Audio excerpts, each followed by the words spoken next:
Thanks, Nike. And thanks to Professor Goudarsi for organizing so well this conference and for giving me the floor.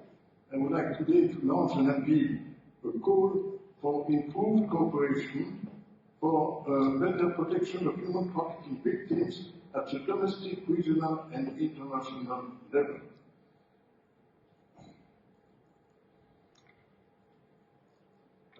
Excuse me. Okay. Thank you. We have more slaves today than ever in history.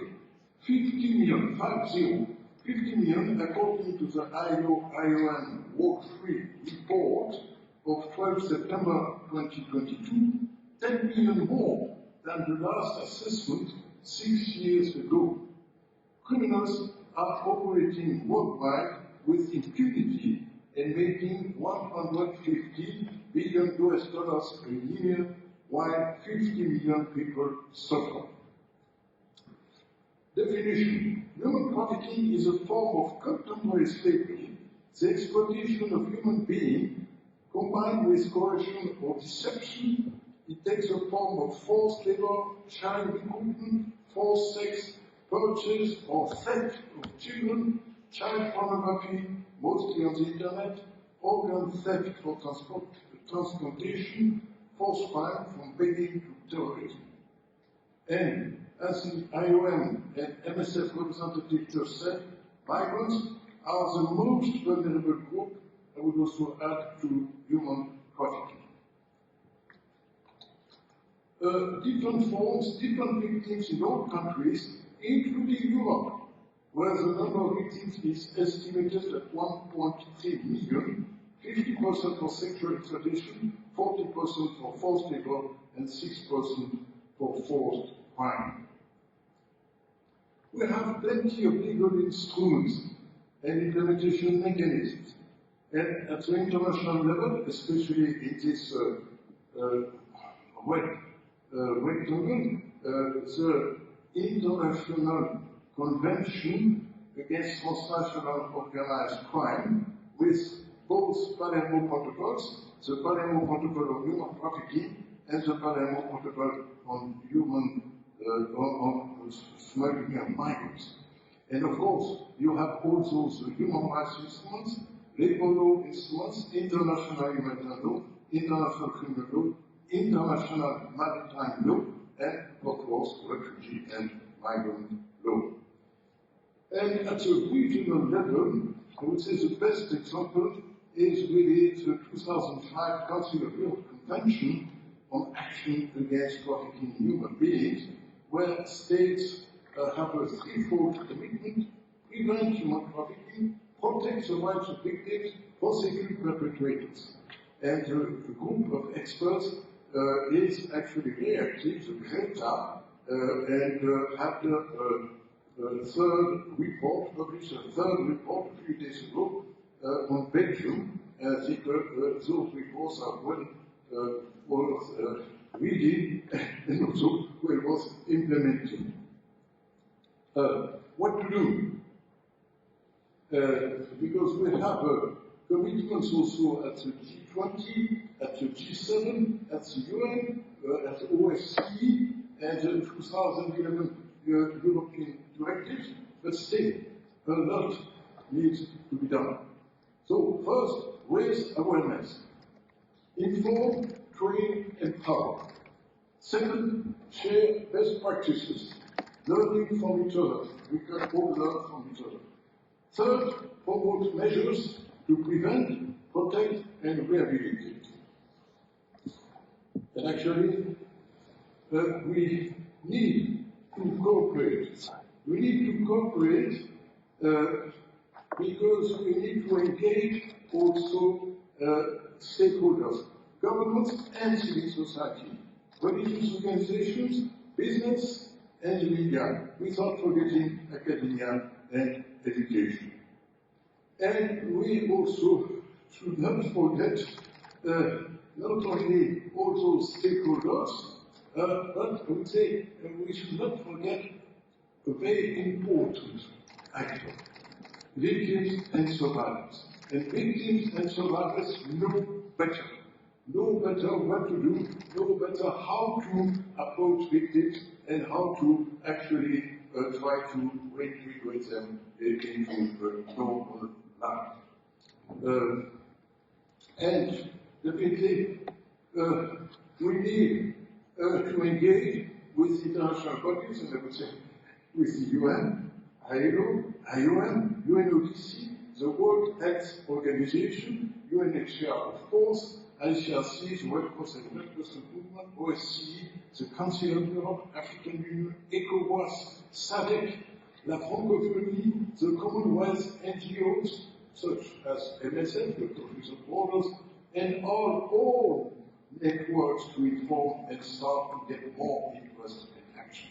And for this, we need to increase public pressure on governments, parliaments, businesses and civil society, including media.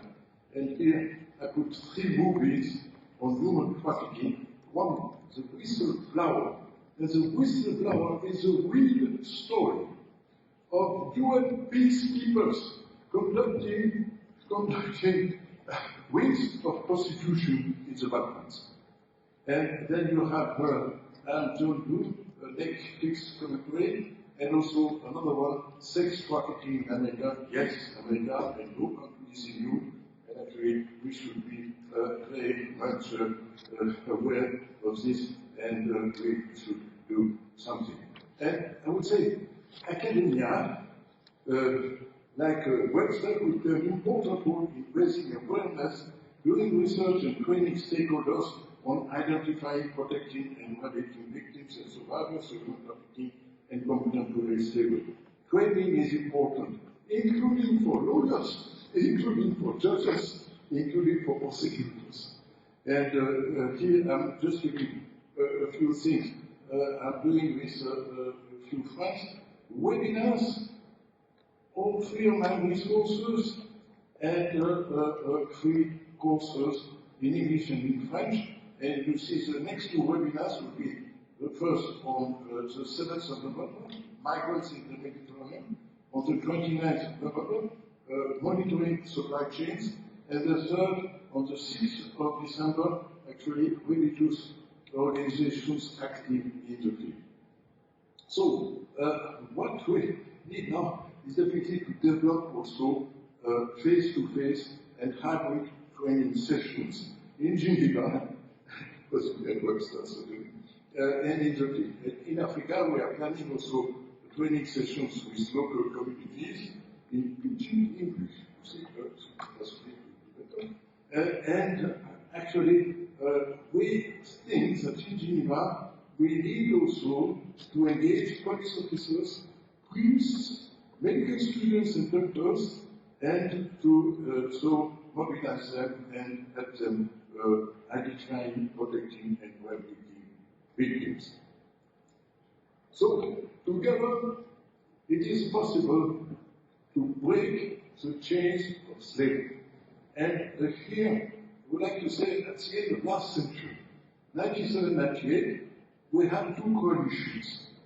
And 2 coalitions achieved a result no one expected.